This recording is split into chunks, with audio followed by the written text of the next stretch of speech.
Hi, everyone. Welcome to Office Hours. If you're watching on YouTube, you can find out more about what we do at officehours.global. Our first hour is general discussion about media production.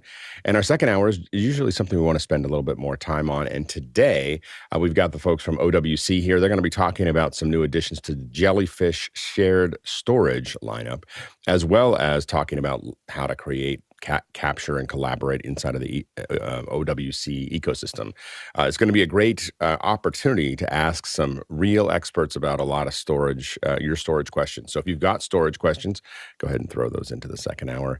And if you've got regular questions, go ahead and throw those into the first hour into Makana. If you're not in Makana and you're just watching this on YouTube, minding your own business, you can use this QR code or just go to askofficehours.global. You can just type that in, put your question in, and then we'll feed those into the system. So again, just go to askofficehours.global and you can ask your question there. Let's go ahead and jump into those questions. Bill, what do we have? First one comes from Andy Carluccio this morning from Dubai in the United Arab Emirates. Andy says, in Mac OS Sonoma, it seems you cannot disable the new gesture reactions for virtual cameras through OBS, since the OS doesn't detect them in the menu. Workaround for Zoom was to switch to a USB camera, disable, and then go back to a virtual camera. Is there a better way? Go ahead, Jason. I've looked and looked. I cannot find a way to do it system-wide yet. I am sure that they're going to change that. Yeah, it seems like it's like, hey, look at this. And then they just it's everywhere and you can't stop it. It's one of the least Apple-y things to do. I mean, adding the reactions is a lot of fun, but it just seems like they just powered these reactions onto us in a way that I hope they don't do again. Like it's surprising a lot of people in places they don't want to be surprised in, and it's not, and we're having a hard time figuring out how to turn it off everywhere. Go ahead, Chris. Yeah, it's a little bit like when they gave away that U2 album and they shoved it down everybody's iTunes throat. You know, you'd think they would learn. Maybe they're just trying to. Maybe they want to make a splash, like, hey, look what we're doing, and then they'll back off on a point release or something. Yeah. I don't know. It's pretty frustrating. So, but I think that the workaround that Andy outlined is probably the workaround right now. Next question.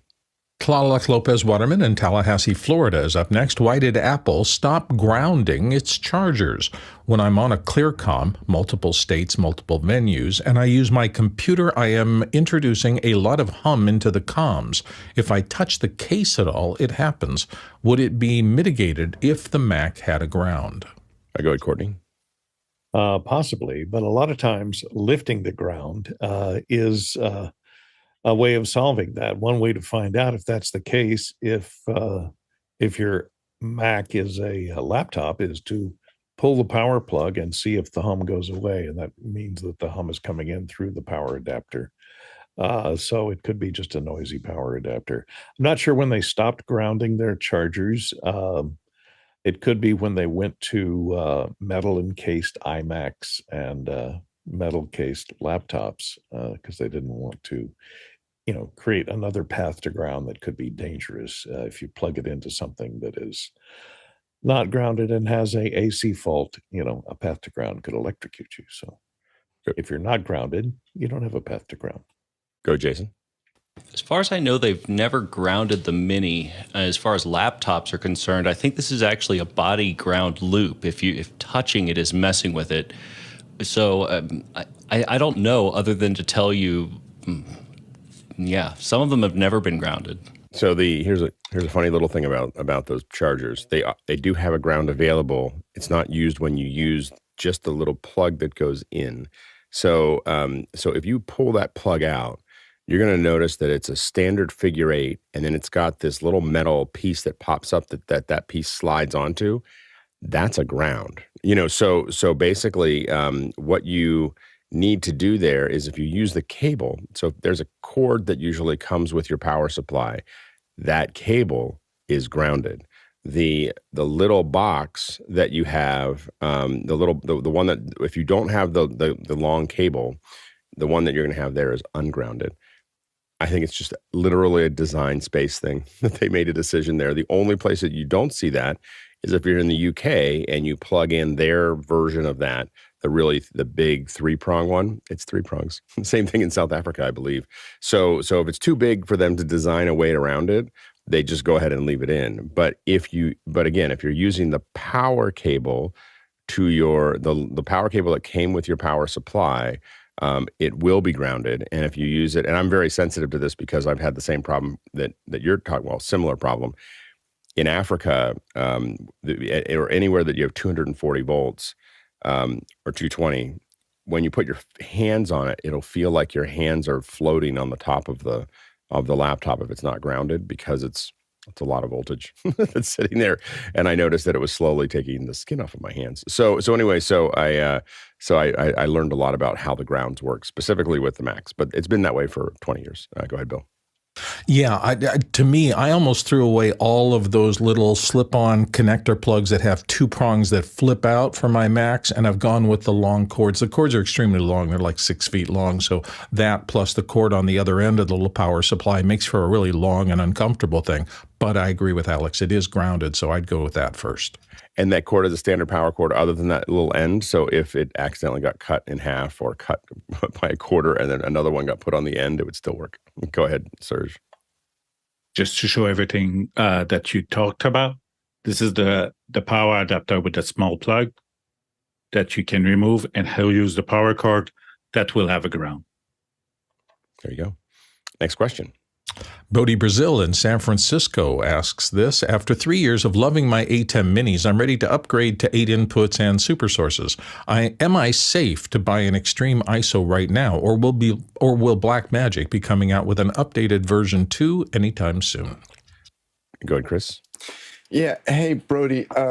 Grant sent me a postcard last week with the updated schedule of all the product releases. No, we don't know.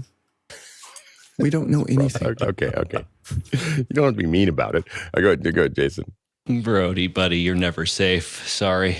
Many of us have more than one ATEM. Go ahead, Serge.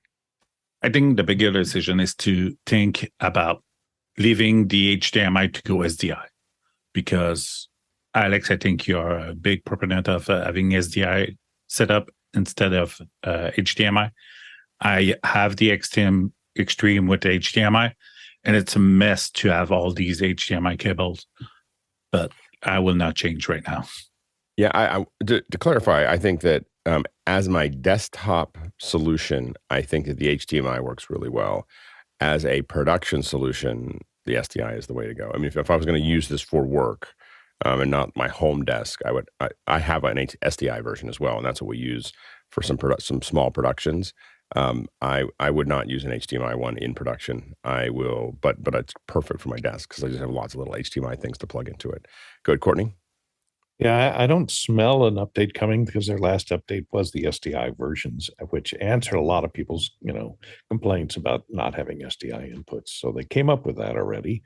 The only thing now that people are complaining about is they want a USB video input, so you could use webcams into it. That might be nice, but other than that, I'm not sure what kind of upgrades you would do to it. It's been working pretty. Oh well, we haven't gone down Alex's list. Yes, I have I've been thinking about it because I think we should do a second hour of how we would fix the ATEM Mini. Anyway, because we're gonna have a bunch of internal discussions in November because we're making a big change in where our production is. So I was thinking about internal discussions, and one of them was like, getting for me a couple things. One is getting XLR, mini XLR at least inputs, so we have balanced inputs into it. There's I can make a long list. Getting rid of most of the buttons on the front and just put buttons in that we would like and make them all programmable. That would be earth shattering. There are so many buttons that I've never actually used. In fact, I would say I haven't used on my thing. I haven't used at least 80% of the buttons that are on the front. So some people don't want to have to launch a software app in order to change settings on the thing. That's what the buttons are for. I asked people do you use the ones that all these audio follows video and all the audio stuff and the black and they're like, no, I just open up the app for that. Some people don't want to, but that's not the way people use these. You use the buttons? Yeah, for the audio.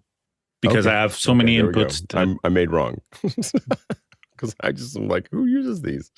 Surge uses them. So I'm now there is we'll keep them. We'll keep the buttons for you, Surge, because it's you've proven that somebody actually uses them. Go ahead, Chris.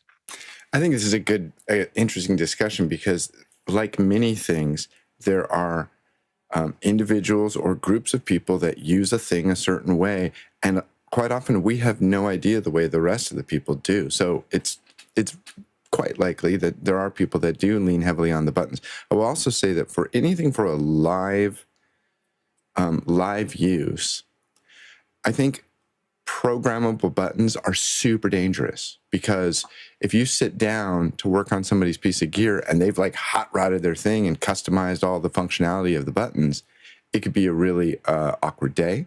So maybe the logic of not having programmable buttons makes sense. Although I will admit, give me a quarter of the buttons and let me program them is the way I would want it. But that's just me. Well, I think that the thing is that I guess I feel like these are kind of personal edit machines. Like these little switchers are kind of and you can program. I mean, I guess it's just a matter of knowing that these things have closed. Like just being able to deliver it. Like you don't even have to customize it in the ATEM software. Just give us active feedback that you push the button so that other software like Mix Effect Pro can take that customization and do whatever it wants with it. Like it's let us just give us the feedback loop that we need, and then we will customize the buttons, and then you don't have to do it inside your software. Next question. Next question comes to us from Kyle Hammond in Chicago, Illinois. Is there an app or website that will play a constant 24/7 slideshow using Google Photos? The idea being that I can change photos and possibly audio without rebuilding the slideshow. Go ahead, Jason. Yeah, this is one of the core things that Chromecast will just straight up do for you. So remember the Chromecast? Yeah, there you go. Yeah, and we've done this in the past with there's slideshow features inside of Photos on the Mac, and we just change the slides, and it just slowly works through those slides. It depends on whether we've let it just be let it be randomized, so it just keeps on. It'll go through all the slides over time, and that's been pretty easy for some shows. Go ahead, Chris. Can't hear you. Years ago, I did a show where I was getting updated photos from a photographer, but I had to have a constant slideshow going on the screens, and I used nothing but things inside the OS. Like I was using like the desktop slideshow, and then I was networking into that computer and just adding more photos into the folder that it was accessing. I did it mostly just for fun, but it actually worked quite well. Yeah, we used to use Quartz Composer for some of this stuff, where we would actually with Quartz we would just have it looking at a folder and just slowly working through it, and just showing those. But Quartz Composer, it was one of those classic apps that you could do so many things with low code. Never really went anywhere, but we used it a lot for a lot of things. Next question. Next question comes from Roscoe Jones in Madison, Indiana. Roscoe says, a high school student who is unable to attend football games for health reasons would like to announce on a game's remote video stream with two others in the booth. How might this be accomplished using Zoom and/or vMix Call? Thank you. Well, I don't know how to do it with vMix Call, but with Zoom, you would send them the game. Like it's literally sending them a game, have them talk into it. And then on the far end, I mean, you would need some way to grab an ISO of them. So I would probably use Zoom ISO to grab that ISO, because you're in the same. Now you could give them two different. What we've done in some cases is you give them two different Zoom rooms or two different Zoom connections on two different computers. That might be a little complicated. Another way to think about doing it is Unity. So you can send them a Zoom and have them put a headphone in and have them just talk into Unity. And on your end, you're pulling Unity out and plugging it into your broadcast. That's probably the simpler way to do that. Go ahead, Chris. The only thing I would think about is latency. Being a sporting event, I don't know where it would fall apart, but if he's getting either any audio or any video from the site too late, his comments may not Makes sense. Yeah, I mean, the round trip of there is going to be about 300 milliseconds. So at a third of a second, I think that the human, I think for football it would work. Basketball, it would be harder. Like if there's much of a delay, we've seen that, but under a second, he's still thinking about what he's saying. Like what's interesting is that I've noticed in some broadcast, the broadcast is definitely off by a second. The commentation, the commentating from what I'm seeing, like they're in the future somewhere because they're calling the play just before it happened. It's not so much that you think that there's a conspiracy, but enough that you think that there's something that's been shifted there. So next question. Next one comes to us from Tony Mobley, and Tony asks, why is the Thunderbolt 4 cable so much high priced? What makes it so special? Serge? I think we were discussing in the chat about it. I think it's two things. It's Apple, sure, but it's the quality that they put in it. We see our Technica did the X-ray of the cable, and they show us everything that was inside, the quality of it. So probably I will buy one of these cables just to make sure that I have it in case of I want to transfer between two Macs to migrate everything. It's going to be a lot faster, and it's going to be the best cable we'll have for that kind of task. Good, Bill. It is pricey, but the technology, I think, is worth it. This is not the Apple one. This is the standard one. But inside this plug, Serge showed you part of what Ars Technica did as their look at it. But this is also that same connector inside the tiny piece of that. There is a ton of technology and traces. And I read a story, they were comparing a lot of the less expensive Thunderbolt cables use just they kind of parallel the wires coming to the tip. But the Apple cable keeps them entirely separate. So there's like 24 little tiny mini traces coming to those pins as opposed to the 12, I think it is standard. So there's a lot of higher level technology in the Apple one that just doesn't get reflected in the less expensive cables. That's what I understand. Go, John. Chris is actually showing this is an Apple Thunderbolt 4, but throw all your Thunderbolt 4 away because Thunderbolt 5 is soon to hit the market. Next question. Next question comes to us from Evan Troxel in Talent, Oregon. If you were going to record a 4-person in-person audio conversation and capture and accompany video, how would you do it? I have an ATEM Mini ISO that can technically do it, but it's complicated as a setup. Thoughts on simplifying and keeping costs within reason? Alex? Yeah, Evan, I'd like to know how many cameras we're talking about, because you're saying with an accompanied video, so I don't know, is that one camera? Are we doing, I have to assume it's a multicam thing because you already have an ATEM Mini switcher that can accept multiple camera inputs. I'm not sure how much more streamlined you can go. I mean, you could go with the Insta360 Link cameras and hook them up to a computer and then use something like Mimo Live, which does the ISO recordings if you just don't want to haul around a camera switcher with you. So that's one way to do it, but I'd like to know a little bit more about your setup. Yeah, the one thing that I'll say for these roundtables that I prefer personally is to put them in a roundtable. And if you go back to the Pixel Core YouTube page and you look at some of the Final Cut, if you search for the Final Cut virtual user group, you'll see us putting people into circles. When it was suggested that we do this, I thought it was crazy. I was like, people should all be at a table and everything else.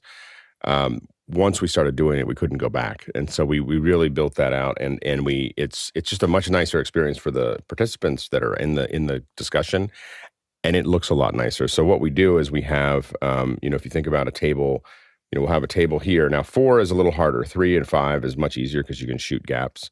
But you have, you might have the the moderator here.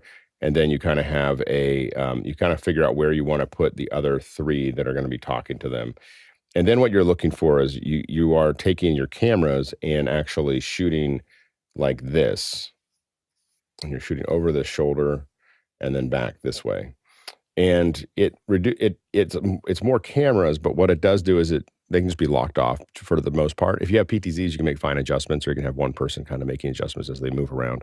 But this makes it much nicer. And then what we've done in the past is we get a big China ball. And now we've bought bigger ones. I mean, the Air Stars are the ones that we use for our show. But we started, the very first ones we did were with a China ball. It's about a 3-foot China ball.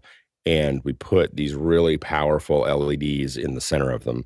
And so you have this China ball here, and that's pretty much the only, you can light their hair. Yeah, there you go. You can see there's a version of that, and that's with a Airstar. But that, what Chris is showing there is what, if we cut to Chris there, so that is what we've done in the past. And that's obviously with 6 people. And you can kind of see that wide shot. As a participant in the conversation, it's very comfortable. It's like sitting around a table. From a camera position and from a show, I thought it worked really, really well. You feel like you're just at a table with them, and it's kind of big, soft lighting, and it's worked. I don't know. We did it a bunch of times and started to refine it. We do like to do it with odd numbers of people better than even numbers, but it's not the end of the world. Go ahead, Courtney. I kind of disagree. I think you're adding a lot of problems when you put everyone in the round. I would go for a semicircular half a round and put 2 and 2 on a 180-degree table, a flat table, kind of like they do on Twit, so that the people are turned just enough so that they can see each other and talk to each other directly. And you can get a wide shot that has all 4 people in it without looking at the back of their heads. The other thing to consider is if you're shooting in the round, you got to hide the cameras, and you have to have 360 degrees of background, which, if you're in a studio, great, you can put up blacks all the way around them or something, or some kind of background behind everybody. But then you got to light it if it's not black, and it's a lot more problems to shoot in 360 degrees than it is to shoot at 180 degrees. It's more problems. It's just not as good for the viewer or the speakers. You're totally right. From a technical perspective, it's way easier to do it the way you're saying. You can still get close-ups at a 180 degree half round. You get a wide shot, you get a lot of profiles. You get a lot of profiles, which makes sense because it gives you a sense of direction, screen direction. And you're not constantly crossing screen direction. And Fenwick is shaking his head. No, to me, the most of my design work around conversations is to see the far corner of the far eye. Like I just, everything around what we build is, how can I see the far corner of the far eye where we put the cameras? If I can't see that, I feel like I failed, and I, because I just feel like it doesn't feel like people are talking to you. And as a user, as a viewer, I just much rather see that. And I think that the long table is technically easier, but I don't think it's a better viewer experience. And it's definitely, as a speaker who does this a lot, it's definitely not a good experience for me.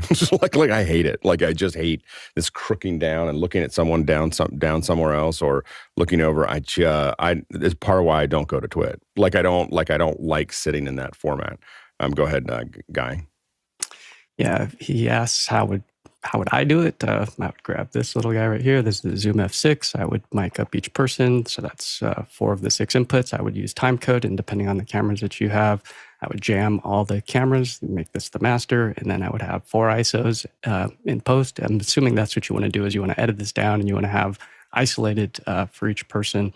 I probably wouldn't do 32-bit. I'd watch the app. This has a great app, the F6 Control app, and I would watch my levels, and I would record in 48 kilohertz and sync it all up in post. Chris? To Courtney's comment, Alex, what do you always say? Television can be easy to make or easy to watch, but it can't be both. Most of your comments, Courtney, were, well, it's easier if you don't have to do this. And it is easier.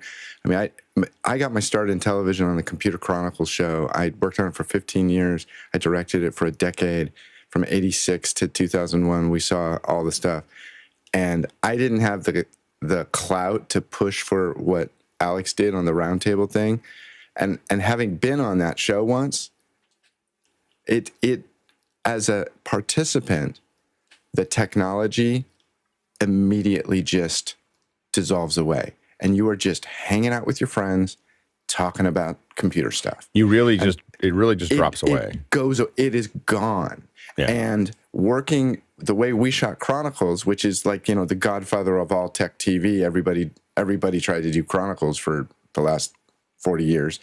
It was a nightmare. We got backs of heads and profiles and people looking up stage to look at the computer and like type into the C. It It was a nightmare. And when I started directing, I tried to flip some things and it ended up being a disaster. Find those episodes on YouTube. They're pretty funny. You can kick me about how dumb I was. But Alex's little round table thing, it literally just disappears. It was beautiful. And I didn't have the clout to do it. I was told to do it by a partner. So I fought it kicking and screaming. Just to be clear, like when the first round we did, I was like, this is a horrible idea. It's going to be a disaster. You're going to see the cameras. We can't protect everything. All the things that Courtney said. I was like, this isn't going to work. This isn't going to work. Like, this is dumb. And it's the number one reason now when people want to do something crazy, I go, okay, well, we'll see what, here are the problems that I think are going to come up. But I'm okay to be wrong. Because it changed everything for me. Like once I saw it, within 10 minutes of watching it, I was like, of just us cutting it, I was like, oh, this is a much better show. Like it's much better to watch. And then being in it as we built it for the Final Cut user group, it was much better to be in as well. Quick reminder, of course, you can ask questions throughout the hour. Make sure to vote on those questions so that we know which ones you'd like us to cover next. You can go to Office Hours, askofficehours.global to ask your questions. If you're in Mukana, go ahead and vote those questions up and down. Next question. Andre Bolin comes up next. I screwed up the lip sync of an H.264 recording and have to fix it. What's the best and what's the easiest way to do so using Resolve for editing? Yeah, I mean, the only thing that you may have to do is re-encode it. But what you're going to do is take it into Resolve. You want to disconnect you want to detach the audio from the video, and then you're going to slide that audio until it's in sync, and you're going to have to look at it. There's not any, if you don't have anything there to check it, you just have to look at the lip sync and get good at. I used to have to do this all the time, but what you're looking for are P's. It's very hard to have a P, say a P without your mouth being in a very specific position. People can mumble through a lot of other things, but the P's are really hard. In fact, when we do tests, we have people go up there and just go Peter Piper, picked a peck of pickled peppers. And that's how we test our, we have a longer thing that people read that's lots of P's. P's are at least 4 times more accurate than that clapping thing people do on the stage. It's stupid.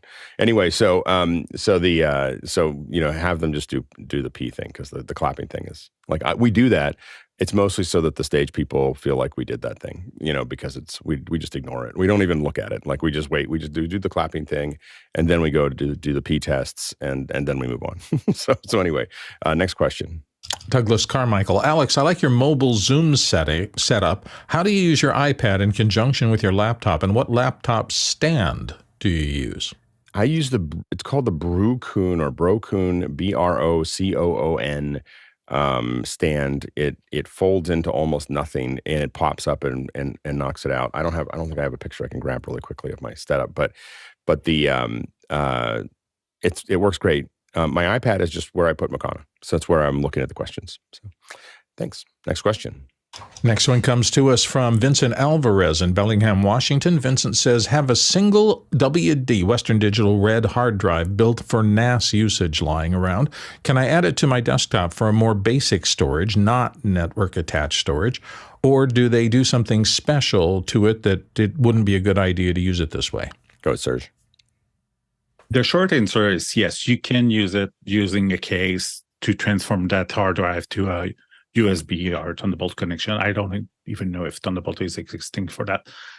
I will not recommend it because it's a hard drive made for NAS. So the error correction is a little bit different than the normal hard drive.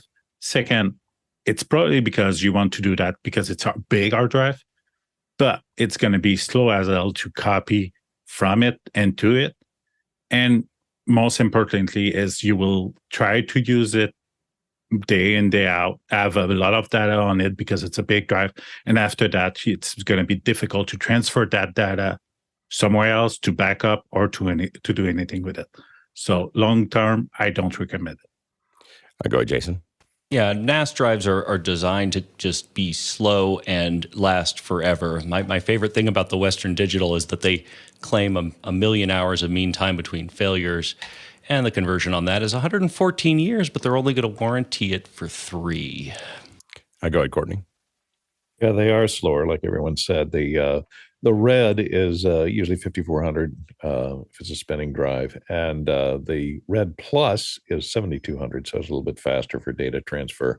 200, and I think the red plus is 270, and the red is 180 megabytes per second. So if you're transferring a lot of files on and off, you're moving a lot of files on and off, it's going to be a lot slower. But for just archival, if you're just using it for archival storage every now and then, and not booting off of it, or transferring a lot of files in and on and off of it on a daily basis, it should be fine, and it'll last a long time. It'll be quieter too.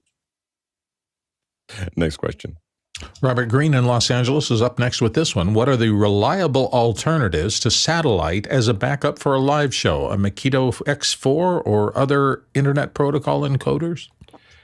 So I guess it depends on what your other connections are. So if you're only using a satellite, usually we're trying to find two reliable ways out, and the way we tend to stack them are, private fiber, then satellite, then our internet, then usually some kind of bonded cellular, and then after that, whatever we can get, like the Wi-Fi.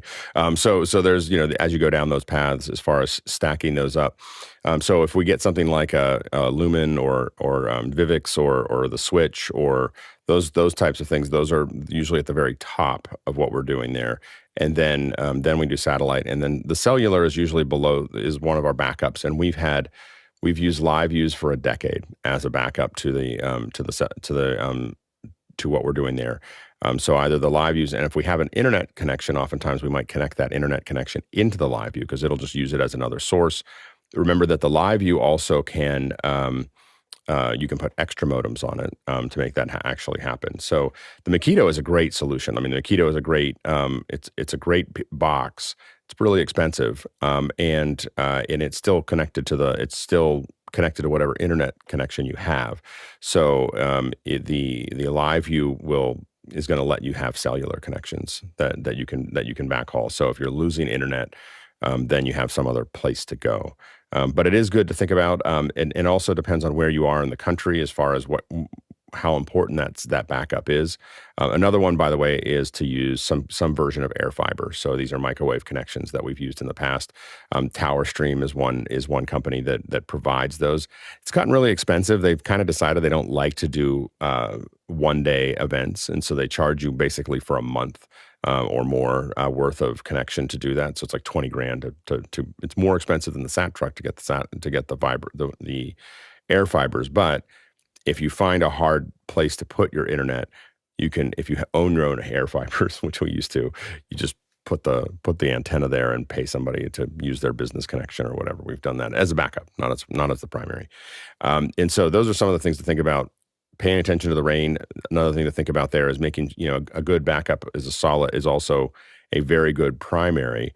If you're in a heavy rain environment, you may want to think about C-band instead of the so that's another, the KU trucks is what is common. C-bands are like tanks, and you bring them in and they will go through just about any kind of weather that you may have, where KU will break up, KA will break up in fog, KU will break up in hard rain, and C will not break up. if the person operating it knows how to run it. It's just different wavelengths that'll go through the clouds in different ways. So those are other things to think about. Like if I don't have a backup, and it's a really important event, I'm going to bring a C-band truck in. They're about 50% more than the KUs. Yeah, go ahead, Guy. Yeah, I was just curious, Alex, where does the elemental fall into your lineup there and the switch? The elemental is, we would consider that an encoder, and we don't usually attach the elementals to the satellite truck. We would just hook them to an internet connection. And so now if we have a really solid internet connection, if we're at a convention and we're paying for that, and it's, and we've got, straight up technologies managing our connection and all the other things that we would expect to have there, then we'll use elementals on site to do the encode, and then the satellite drops to a backup, for that encode. But it's as long as we have that location truly managed, and then we bring those elementals on site. I mean, in the past, we've brought actual elemental appliances, although most times now we bring the little links, and we just drop the links down, because that's going to give us a really solid, it's more flexible because the Zixi will expand and contract more effectively, with that process. So, next question. Next one comes from Roberto Barrow in Plymouth Meeting, Pennsylvania. How are the LAB plans coming along? We should have some more information for you next week. I know the team is planning it. We've shifted down. We're not going to be covering it in a broadcast. We're going to be covering it in after hours, and so this had to do with some funding things and so on and so forth. And so we will be there'll be some small teams bringing in after hours, and we should have that schedule up for you next week. Next question. Next one comes from our friend Tony Mobley here on the panel of Noonan, Georgia. If you use some free TV and movies apps online, do you need a VPN? Which does the panel recommend? He's still having cable cutting issues. Go to Serge. My VPN of use for these kind of thing is ExpressVPN. I can use it on my Mac. I can use it on my PC, my iPhone, my Apple TV. About anywhere I think of, I can use ExpressVPN, and it's especially fast for these kind of things. Go ahead, Courtney. I don't even think you need a VPN. You live in Georgia, Tony.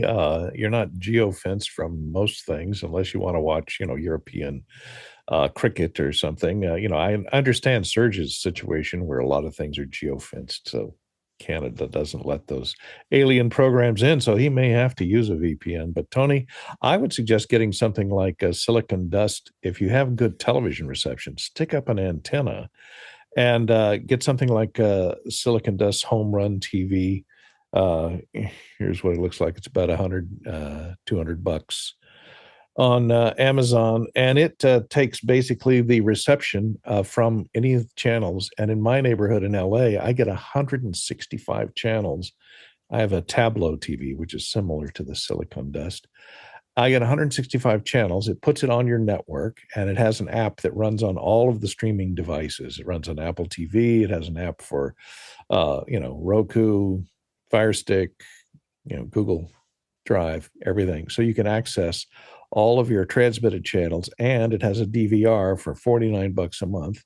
You can subscribe to the TV Guide for not $49 a month, $49 a year, and it'll give you all the guides for all the channels that you receive, and you can schedule recordings just like a regular DVR. You plug an external 2 terabyte drive into it, and you have a lot of recording at H.264. It looks great. And that's what I have when I cut the cord. So I still have my DVR. I pick up all the local channels, which includes all the network channels, plus all the sub-channels, of which there are many these days. And I haven't missed the cable since I cut it. Next question. Next one comes to us from Jeff Fluckinger in Elkhorn, Wisconsin. Excuse me. Have any of you heard anything about Elgato's Facecam Pro? And he's got the link there. And that's a QR code question. Yeah, the Facecam Pro is I have one. It's okay. It feels really big for the weight. Like it feels like it's just full of air. And as far as the webcam quality, I would not. It's probably equal to the Brio, maybe. It is not as good as the Link or the Insta360 Link or the OBSBot. So those are the two that we would consider better solutions at this moment. Next question. Dave Burke in Alexandria, Virginia is up next. What room lighting do you recommend for reviewing and color correcting photos on a MacBook Pro? Also, do you allow the MacBook to change the monitor brightness automatically, or do you set it to a standard brightness? Definitely I set it to a standard brightness to do this. Usually all the way up. Like if I'm doing this, for when I'm actually doing something that I care about color, I'm in a gray environment. So I literally, when I move into a new office, I just hand them a gray card and 18% gray, and just say I just need all the walls to look like this, and they just and that's been what I do for the last 25 years. I just walk in and just change the walls to that. As far as lighting, it's important that the lighting is neutral. So you want to have that, and it's and I think that we could probably bring in colorists to talk about how they look at that, but it's got to be known. And the main thing is you don't want it to change. So don't have a lighting that is going to be, if you're doing color correction, that lighting has to stay the same all the time, because you have to settle into knowing what that actually means in that process. Next question. Jeff Bernstein in Easton, Maryland. We have an RTS telex intercom system with 2 channels via 6-pin connections around our auditorium. We also have a newer Dante intercom system. Is there a way to integrate these together, mainly just to listen to the RTS system via the Dante system? Yeah, I don't know exactly how. I haven't used RTS for a while, so I'm not sure exactly what that looks like. But I think actually, I know this sounds crazy, but I think that Clearcom actually makes a conversion box, and I think it's it's either a 701 or a 703, I think, and it's anyway, I can't remember the numbers anymore. But I believe it will convert from the RTS to 4-wire. That's what you're looking for. You're looking for or a 4-wire to 2-wire is what you're looking for. Is that conversion? And so if you do a search for that, you should see a converter that'll convert it back to a standard XLR feed, and then you can feed that into something that'll put it on the Dante network. Next question. Next one comes from the QR code system from Andre Dole in Berlin. Our panelists using camera protection covers on their phones. If not, how do you avoid scratching the lenses over time? Discuss the pros and cons. Go, Serge. First, I don't use these kind of protection because when they break, they are a mess to clean up. Secondly, these lenses are not glass, they are sapphire, so they don't scratch easily. Thirdly, I have Apple Care, so if need, I will use my Apple Care. Go ahead, Bill. And I just use the standard Apple kind of store-bought. And on the newer phones, they have a pretty big ridge around that brings the lay down kind of at least a few tiny fractions above the level of the lenses. I agree the lenses are super hard and they don't scratch, but I have had my lenses exposed for, I guess, 8-9 months. Not a single problem or anything even close to one. So they're pretty robust. You go ahead, Chris. I have a question on this topic, and I've never heard anybody discuss it. I spend a lot of time outdoors, outdoor living, whatever. If you lay your phone down in the sun, just on a table in the backyard, doesn't that lens act like a magnifying glass, like you're killing ants on your image sensor on your phone? Is that bad? I don't lay my phone out in the sun. Yeah, I mean, I don't store it all day long. Don't get me wrong. It's not like, where's my phone? I must have left it out in the backyard. That's not what I'm saying. I'm saying you're sitting there and you put it down for a second while you're sipping a beverage with your friends. Yeah. And I think about it all the time. I put it under my leg. I put it in my pocket. I put something on top of it. But again, Chris, if the sensor is burned out, I will go to Apple with my Apple Care. Yeah, you're good. Gotcha. Go ahead, Courtney. Yeah, I don't think the lenses are large enough to gather enough sunlight to fry the sensor. I just use a Samsung phone, and it has a case that keeps the sapphire covers away from the surfaces that I lay it on. Yeah, I haven't had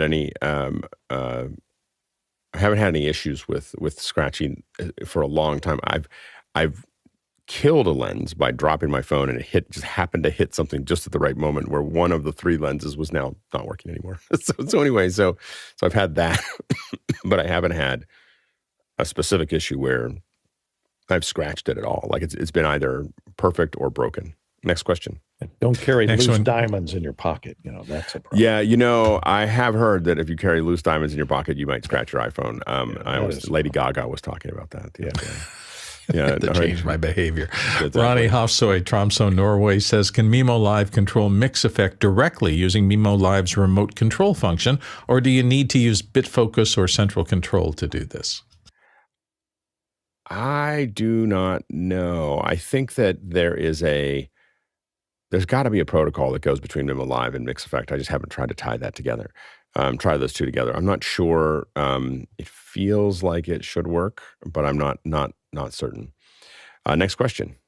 Robert Sababade in Poland says, Elgato has released a new teleprompter called Prompter with a built-in monitor. Any comments? I'm really on the fence of trying to buy it to test it. It feels when I get close to the order button, I look at it and I go, wow, that screen is really small. Like it's just, and then I go, I don't know. So the screen feels a little small to me for the site kind of setup that I have because I'm pretty far away.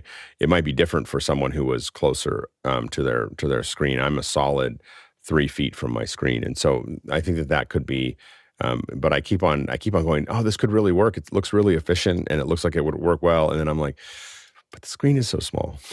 Go ahead, Courtney. Yeah, if you're a YouTuber, it would be just fine for you. You know, if you're sitting within 3 feet, as Alex said, of your monitor, of your prompter, it'll work great for you, I think. You have to remember, you know, you're going to have software that runs the, if you don't have a prompter operator handy, that's going to allow you to control the speed of the text as scrolling text. I'm not sure if they offer free software, and always free software. Prompter software especially is pretty not very capable. I wouldn't use it in a professional situation, but for doing YouTube videos where you work off of scripted stuff, it's fine. Or for using it for iMag, I mean, not iMag, but for Interatron, where you want to see another Zoom panelist or something you're talking to in a two-way conversation. You know, you can put their image up there on that screen, and that should help you maintain eye contact just fine. Go ahead, Chris. Yeah, I told one of our producers to go ahead and buy one. I'm anxious to see how it works, and I'm waiting to hear what she has to say. See, there we go. I'm going to wait for Chris. I don't have to buy everything. Somebody else to spend the money so you can reap the benefits of their research. 100%, 1,000%. What do you think we're here for, Fenwick? That is the essence of office hours. That and hey, I do my fair share. That's all I'm saying. You do. Yeah, go ahead, Bill.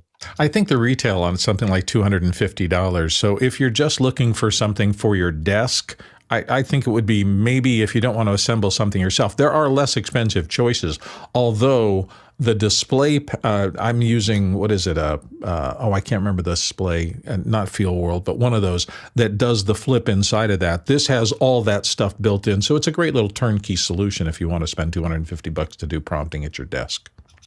Go ahead, John. Jonas just got his. He installed it with the GH, what's the box camera, GH1? And he really likes it.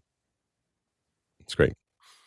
So yeah, well, this is one of those things that I can see us all going, oh, I don't know, and then all of us will have one. So that's how this happens, and we'll use them while we're wearing our little glasses, and then we'll have the teleprompter with the glasses and the thing. Next question.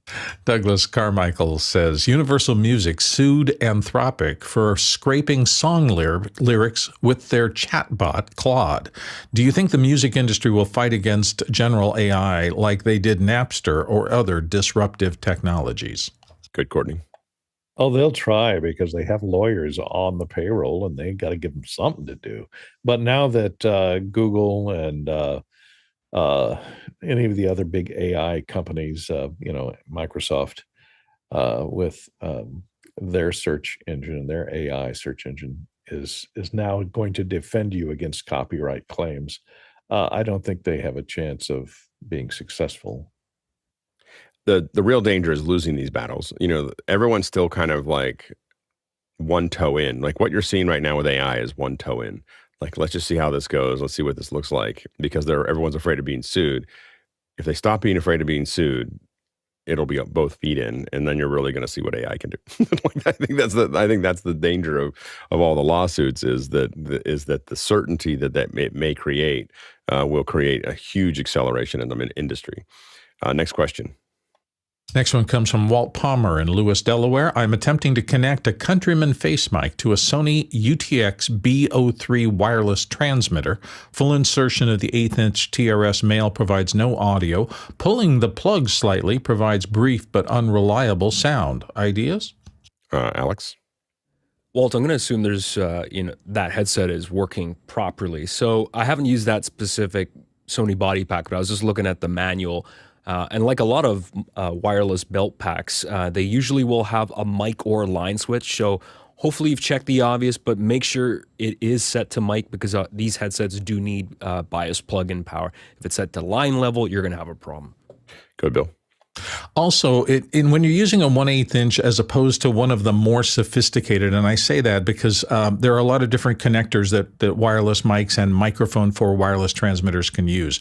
The 1/8 inch TRS, that's only 3 conductors, so you typically have a ground and left, right, or a ground and 2 other things.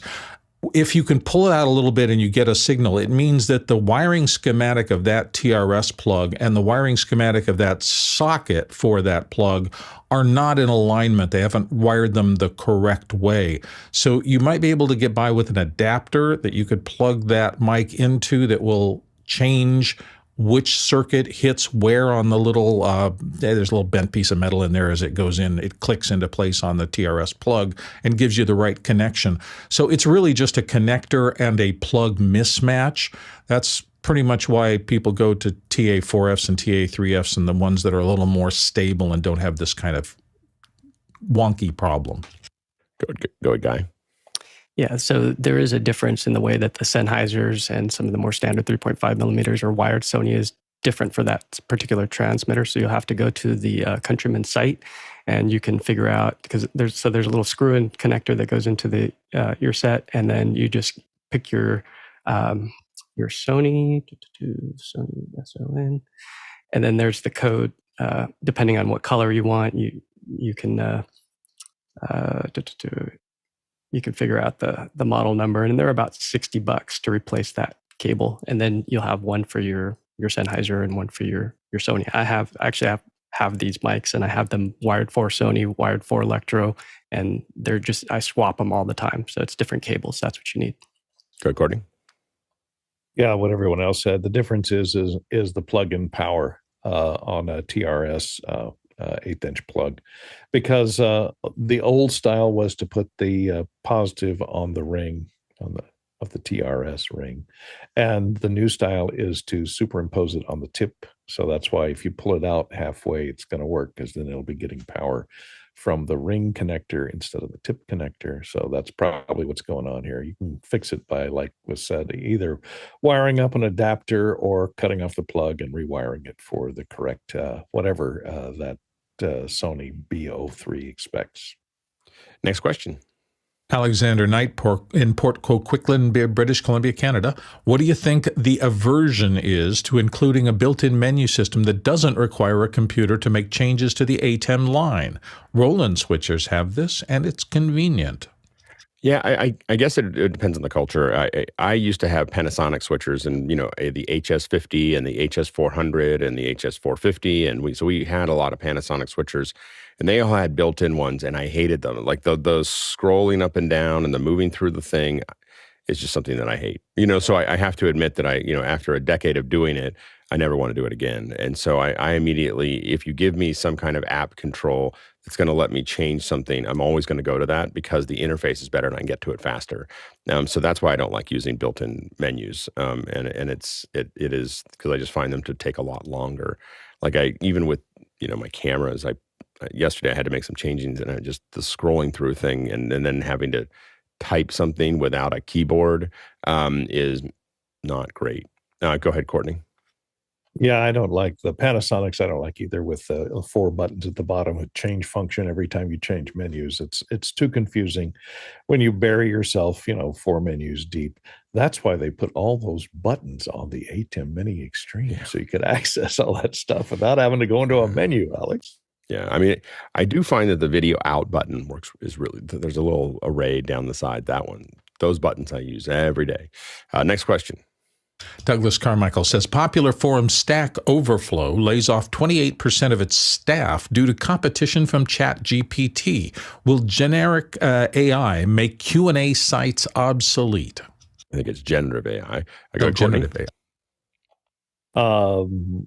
Make Q&A sites. It may definitely one problem. Stack Overflow just probably had an overflow of personnel, is what they had.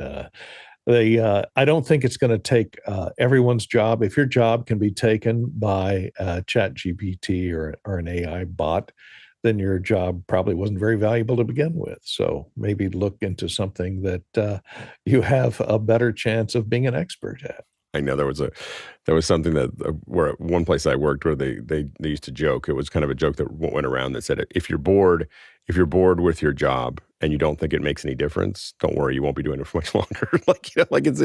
There's just so much competition building up, and between AI and overseas and everything else. If you're living, at least in the United States, you have to consider that you're constantly developing yourself. And if you're not constantly developing yourself, you're probably not going to be able to keep up. Next question. Next question comes from Alexander Knight back in Port Coquitlam in Canada. Is there a preferred double-sided tape that is strong enough to hold small accessories such as a portable USB hub to the underside of a desk? Go ahead, Chris. Alexander, this might be a little overkill, but you want 3M VHB tape. It stands for very high bond, super duper strong.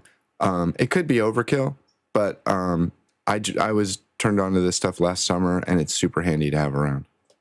Go ahead, Guy. Yeah, Joe Sticky Stuff. This stuff is awesome. You'll find it on sets all over the place. In LA, Courtney's right by. Film Tools will have it.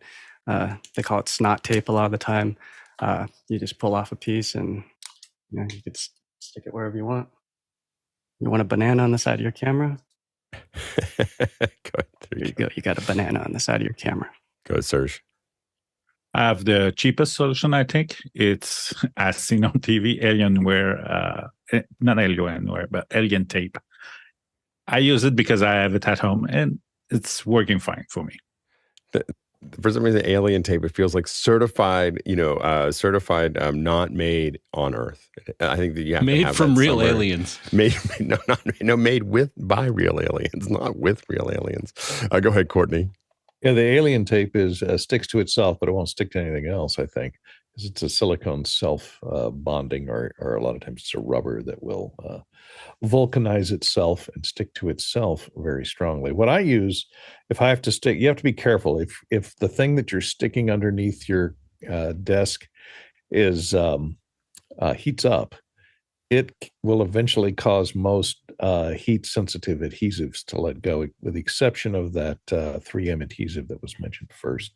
I use the command strips. That way I can remove the stuff. It has that same kind of adhesive that's easily removable. You pull the tab, and it stretches out and removes itself cleanly from anything that you put it on, so you can put it on painted surfaces and things and remove it without removing the paint.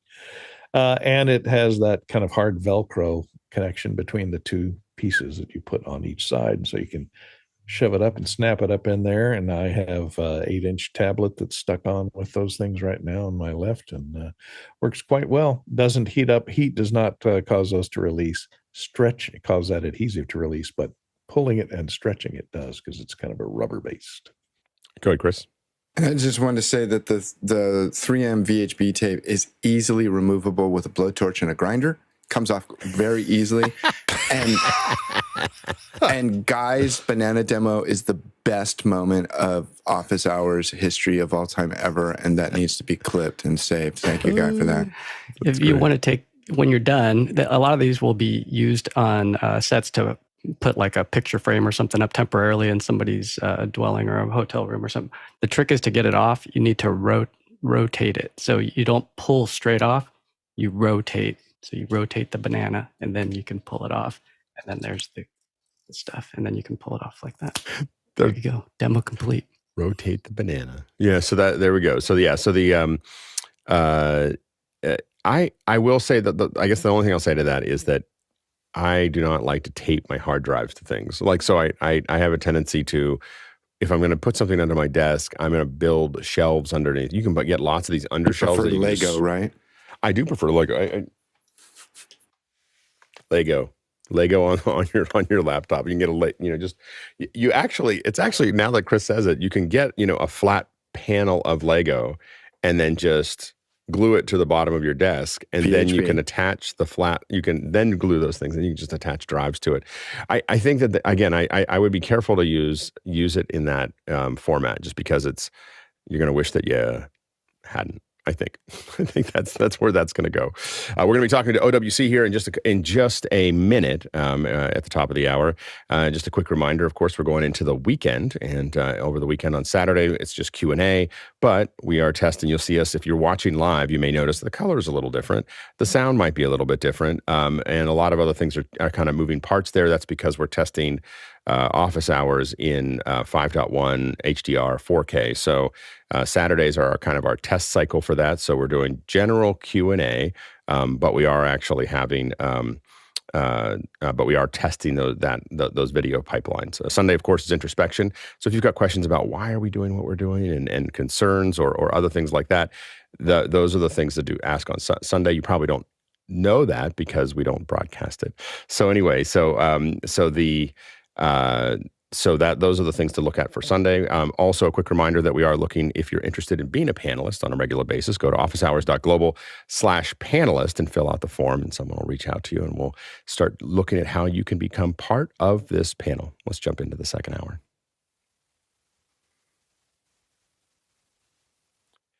Welcome back to the second hour, and we're really excited to have the folks from OWC back. We have the CEO and founder of OWC, Larry O'Connor. Hey, Larry, how's it going there? Glad to be here. Yeah, good to have you here. Connor Sterling, senior workflow engineer. Hi, Connor. Hi there. How's it going? Good. And my old friend who's been on the Final Cut user group and I've known for many years, Sam Mestman. Hey, Sam. Oh, it's good to see you, man. It's good to see you too. So anyway, we're here to talk a little bit about the Jellyfish, some new additions and storage, and it's really just an excuse because these are some of the world experts in storage. I mean, we use a lot of OWC stuff. I've got a lot of OWC drives and RAIDs and other things here, but I think that I know, Sam and I have talked about storage for a decade now. And Sam used to come on, but I know that all of us are using a lot of OWC hardware. And so this is a real great excuse to, if you've got questions about storage, Thunderbolt, USB-C, the phones, all the things that they work with.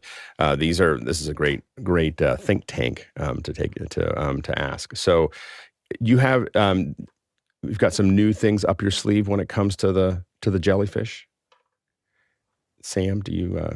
Well, let me actually just kick this off. I just wanted to say, trip down memory lane. Most people don't know this, but actually the Jellyfish was launched. It was formerly called the Share Station on the Final Cut virtual user group on Alex's show way back when. That was where this all started. And it was a hilarious story that I don't know that I can share here. You were still putting it together. Like it was like it was, I think we might have even delayed the show a little bit trying to get it. No, it was live. We had to install the red plugin and everyone shut everything down and we still had everything in code. And then midway through the show, Eric Altman crawled in and logged everything on. And then I answered a question and had to pop his head down. And then he popped back up and we demoed as if nothing was wrong. And it was there, but it's come a long way now to the point where we have a bunch of geniuses working on it. And that's the most satisfying thing for me is being here and watching the development from where it started to where it is now. And it's a full-fledged worldwide shared storage platform that is literally powering creative teams at the highest level all over the world. Yeah, and I've worked on projects where where Jellyfish is being used, and it's like 20 computers connected to it, constantly flowing through that whole system. It's a really impressive system. Now, have you made some additions? Can you give us an update to where you are now with the Jellyfish?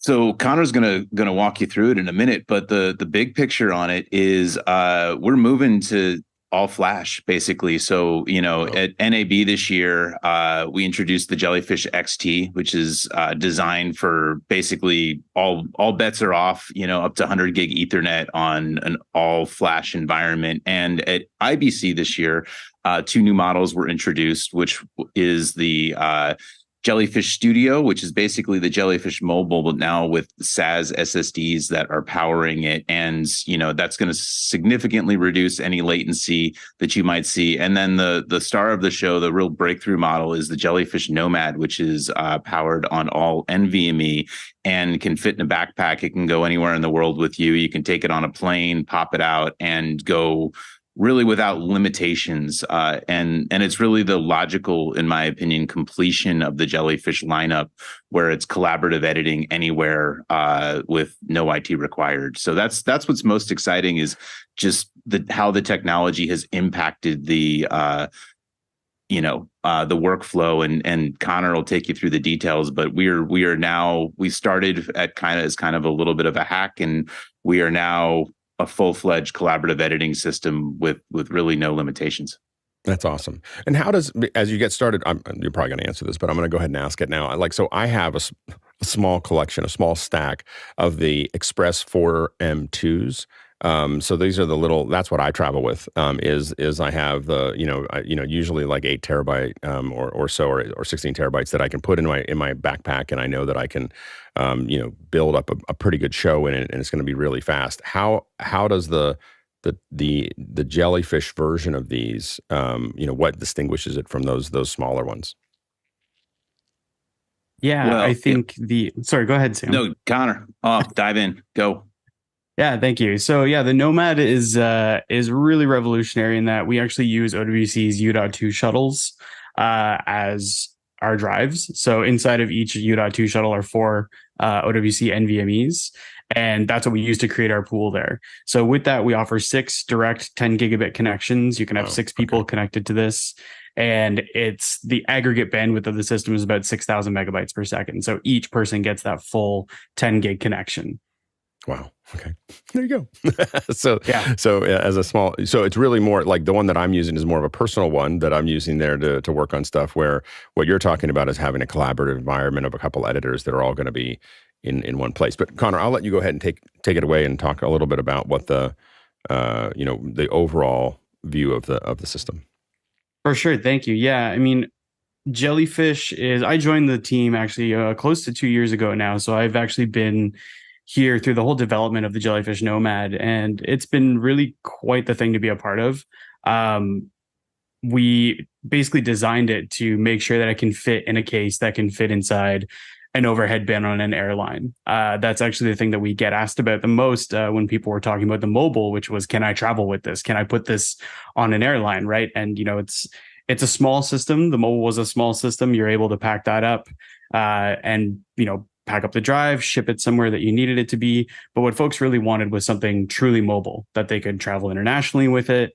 And that was all flash, which is becoming more and more the case. And not necessarily because I think people need let's call it the speed of flash, but the high IOPS performance. We're dealing with a lot of teams that have image sequences, high bandwidth files, raw codecs, right, that start really benefiting from NVMe in that form factor. We don't use any spinning drives anymore. If I might add on that, it also makes it a lot lighter. Oh yeah, of course, absolutely. Yeah. It is a dream. I was interacting with it at IBC in Amsterdam this year, and it took everything I had to not kind of take it with me and put it back on a plane back to Toronto with me. It's a very exciting system. A lot of people came by and were kind of amazed by it. It fits in a nano case that is built like a tank, and that has a strap, and you can carry it anywhere you want. But that, I think, is really an indicator of where the Jellyfish is going and kind of what we're offering to teams, right? Is we still are known for being direct attached storage, direct attached network storage, I should say. You don't need to bring a switch to this. Now, if you did want to use a switch with any of our systems, you're more than welcome to bond those connections into a switch and then add more users to it. But you don't have to. That's kind of the beauty of it, because there's not really a one size fits all workflow approach when it comes to hardware and software. And that's kind of what our thinking is going forward with all of our devices. And we have a wide range of folks that watch the show. Can you talk a little bit about the difference between network attached and direct attached, and what are the advantages and disadvantages of the different ways of connecting to the drive? Of course. Yeah. I think direct attached storage is what people are most familiar with, right? When we're talking about Thunderbolt and USB-C and our SSDs that you can, pick up from OWC, like our Envoys, or even RAIDs, like our ThunderBlade and ThunderBlade Flex systems. That is really meant to be a one-to-one connection. You are connecting to your machine, to your workstation, and you're working off of that, and you can get tremendous speeds off of that. With network attached storage, you do run into more challenges because you have the same people all connected to one drive, accessing all of their media. And that's where we can enable a lot of collaboration, right? And that's really where you see, I think, the industry going when you look at tools like DaVinci Resolve, Adobe Premiere. Obviously, Avid has been a collaborative editing system for a really long time. They want to make collaboration for everyone. And what that hardware enables you to do is make it simple, right? The fact that we can directly connect to those, get people up and running. They can access the same media, access the same projects, and they're not having to share projects either via email or pass media off on drives and passing around RAIDs and, oh, where's this asset? Well, where is this logo? It's all in one place, all at the same time, ready for everyone to access. So how does this work in the cloud? Like, we're not in the cloud, but a distributed team. So I've got a team that is we're all of us are in different places, I think. So we're all working on a project. How do we use your hardware to make that all tie together seamlessly? Well, I think one thing that we always need to be aware of when we're talking about cloud workflows is that you're limited by the speed of your internet. The public internet isn't great for a lot of people. Some people might have 100 megabytes down. I've got a gigabit here, and it works great for me. But if you're trying to edit, your 8K raw footage, right, over the internet, it's just not going to happen. And that's not anybody's fault other than, the internet service provider, right? Given distance, you have to deal with things like latency, and that's not what you're expecting when you want to edit, and right? So go ahead, one thing I'll add to that too is, there's a big thing that no one really talks about when it comes to remote cloud editing, which is caching. And so even to power something like LucidLink or any of the other systems, you're going to need a very, very high powered cache drive in addition to blazing fast internet to be able to work. So no matter what, you're going to need to get a high quality NVMe drive. So for instance, our ThunderBlade, would solve that problem if you wanted to work with LucidLink. But the key to any of this when you're delivering proxies and or any of that is what LucidLink is going to do is it's going to cache your workflow. And so it needs a massive amount of cache, anywhere from, 4 terabytes plus on a practical side, to really be able to do this at a high level without latency. Because as I think most people on this call know, the worst thing you can possibly do is deal with a large or medium-sized project and then perpetually be getting a beach ball or trying to play back and everything's choppy, it's skipping. So what you really need, it's the devil's in the details when it comes to cloud workflow right now. And it's evolving rapidly, but in order to do it right, the same way running a show like this might be required in order to do it right, there's a lot of preparation that goes into it. You've got to have the gear in place, and it's an ecosystem of gear. It's not as simple as just connecting your computer and saying like, okay, I'm ready to edit collaboratively, in the cloud right now, whether that's camera to cloud or anything else. There's a lot that you're going to need to do and set up and test before you actually sit down and do it in a mission critical environment. Absolutely. And I think so. What we're looking at here, though, is to have individuals all have they have a drive system that is at their computer that is going to be pulling stuff down so they can work on it. But the key is figuring out the check-in, check-out, right, of how that's going to work. And is that something that you're managing inside of your system? So one way, there are basically two things that we talk about with remote workflows, right? And regarding the Jellyfish. So we do have Jellyfish remote access. So you can access it via VPN, right? Get into the system. But we also have a tool called Media Engine, because some of us might know pulling large 8K, 6K raw files over the internet is kind of a pain, right? When you have to have 100 gigabytes, 200 gigabytes, a terabyte, right? What Media Engine does is it actually transcodes those proxies using the Jellyfish and then makes those available for you to pull over to your system to work locally, right? And then you could pull those over to your ThunderBlade. You could pull those over to your ThunderBlade.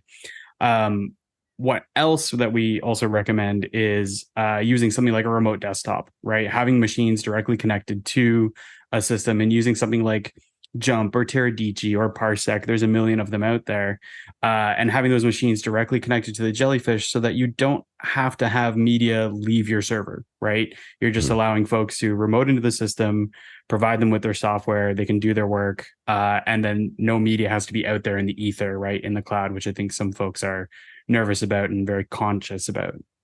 Right, absolutely. And the and have you built the workflow to work specifically with things like Resolve? I mean, and I guess the question is that how does what you're doing interact at all, if it does at all, with what Blackmagic's doing, like the Blackmagic cloud?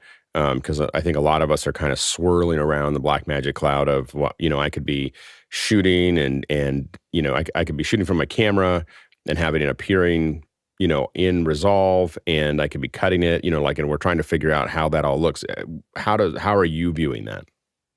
Yeah. So me personally, I am a Resolve power user. I love DaVinci Resolve. It is one of my favorite pieces of software.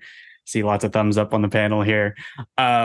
I've used DaVinci, big thumbs down over there. Hey, I understand, right? Anyway, go ahead. I know we're about to start a fight here, but that's okay. Exactly. No, it's like I said, there's no one workflow that works for everyone, right? And I myself am very interested in what Blackmagic is doing with the cloud. What I'll say right now is, because I haven't had a full kind of month to sit down and work with it and kind of test things out with it, we're very interested in camera to cloud and kind of how the Jellyfish can support that, right? And being kind of a main repository for folks, because this is my own personal feeling, is I don't love things just being explicitly in the cloud. I do like to have them locally, whether that's with me or with, inside of a studio on another production. And this comes down to backing up your media, right?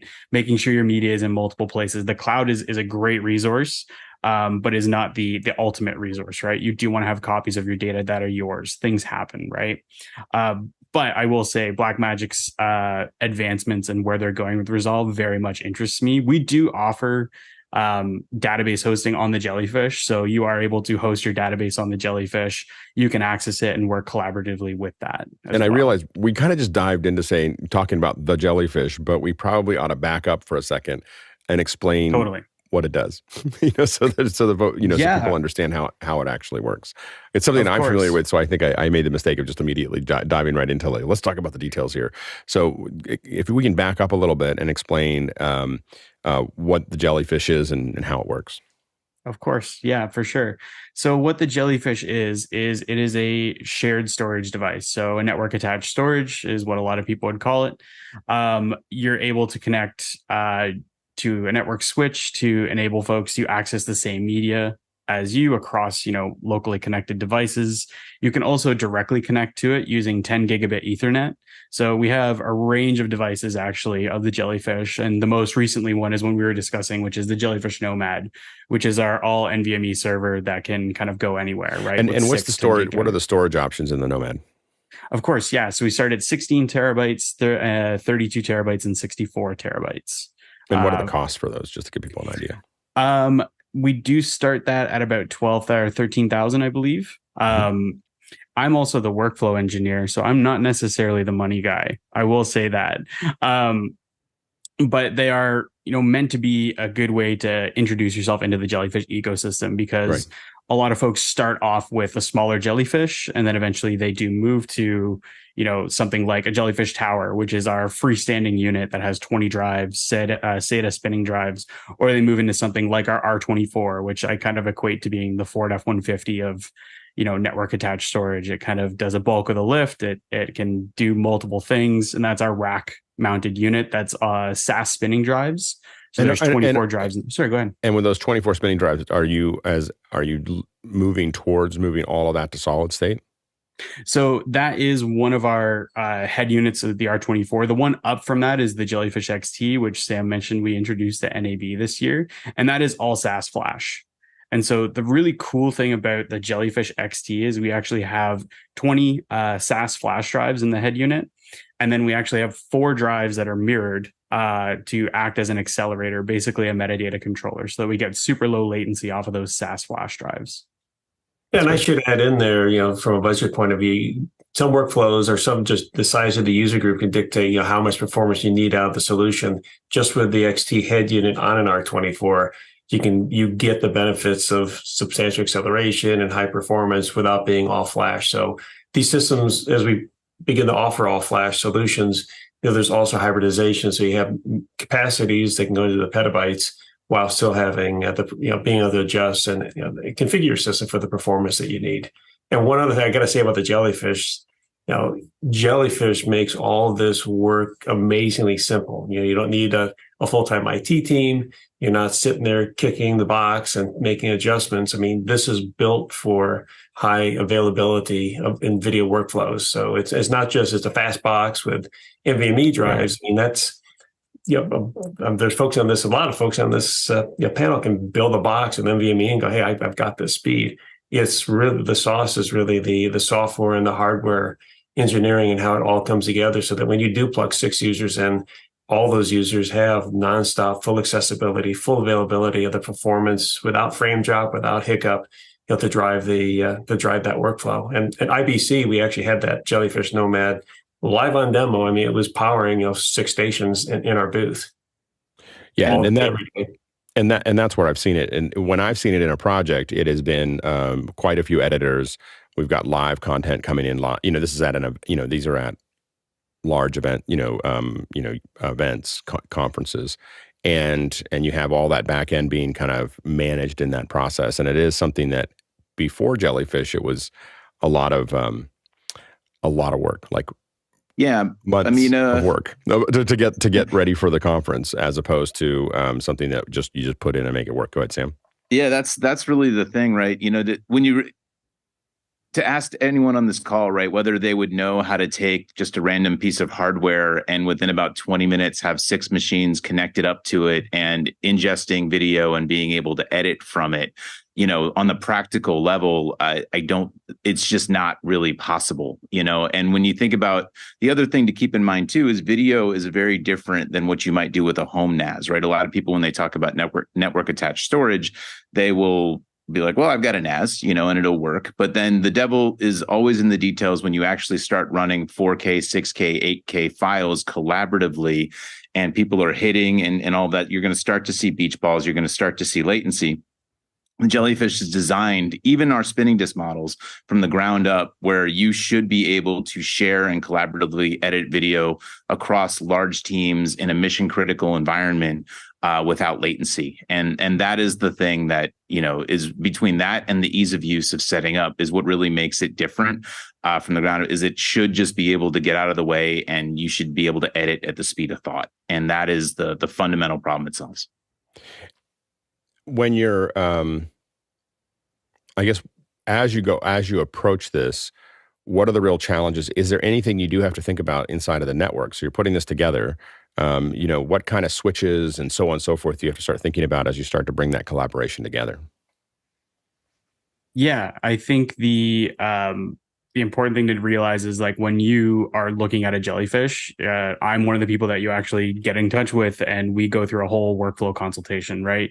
We want to know your workflow in and out, what cameras you're shooting, what codecs you're shooting, what frame rates you're shooting, what does your infrastructure look like? Because we want to make sure we're putting you with the right Jellyfish, right? One that will meet the aggregate speed that you need, that's within your budget, right? Because we're very conscious about that. We don't want to, push you into a system that's hundreds of thousands of dollars unnecessarily, right?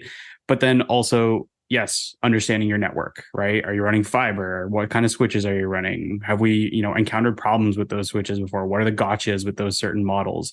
How many workstations are connected? And what are those workstations connected with? Are they 25 gig fiber? Are you looking to go, super high speed over the network with those? These are all questions that we ask as part of the pre-sales process to make sure that we understand what folks are doing. And one of the problems that I have now when I'm doing edits is my throughput inside of my Mac Studio is very fast, and I am, is there a way that I can get that kind of speed for one computer connected to your storage? Because right now I max out on an external storage at about 2200, where my internal is at about 5000. Is there a way for us to kind of work through that?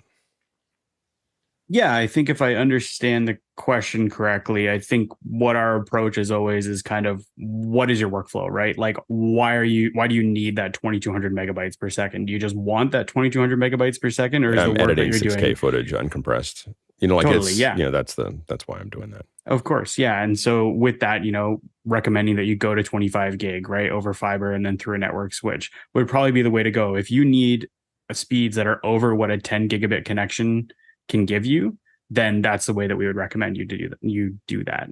Now, one thing I'll mention there, Alex, is, as you talk about those speeds, right, the difference, right, between our solid state models is, even if you're going at 1000 megabytes a second, the latency that you're going to get from a Jellyfish on the solid state side is going to be identical, right? So what it really comes down to is the lift that you're going to require from your media. So if you need to go above it, it's really about the pipe, right? So the bandwidth, you have the bandwidth coming out of the system.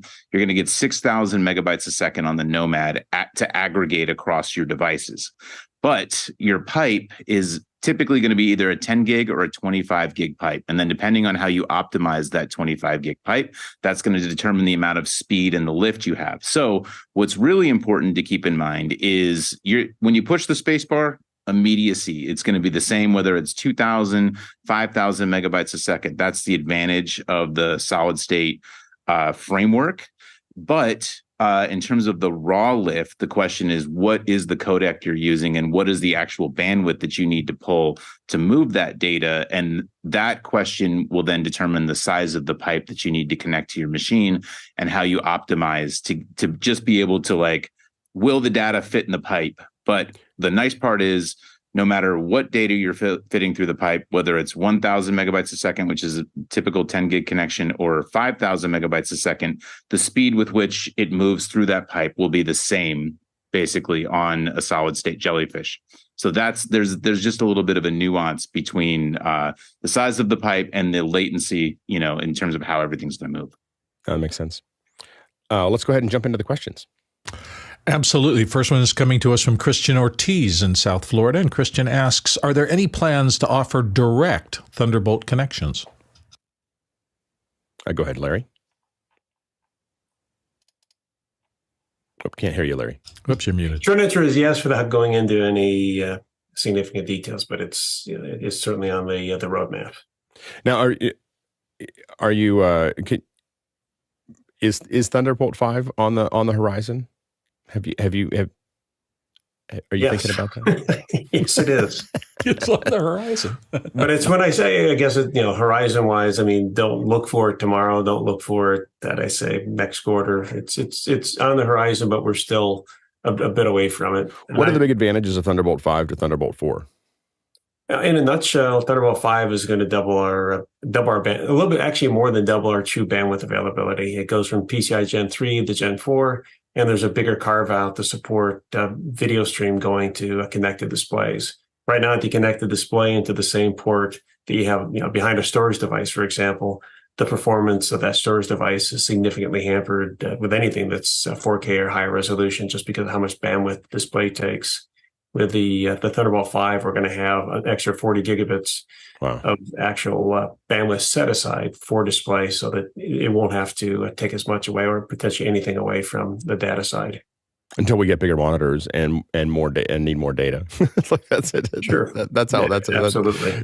Data. I find that hard drives are like bags. And the throughput is that you just, no matter how big the bag I buy, I just keep filling it up. Like I just you just get lazy and fill it all up, and then you have to figure out where to put all that stuff.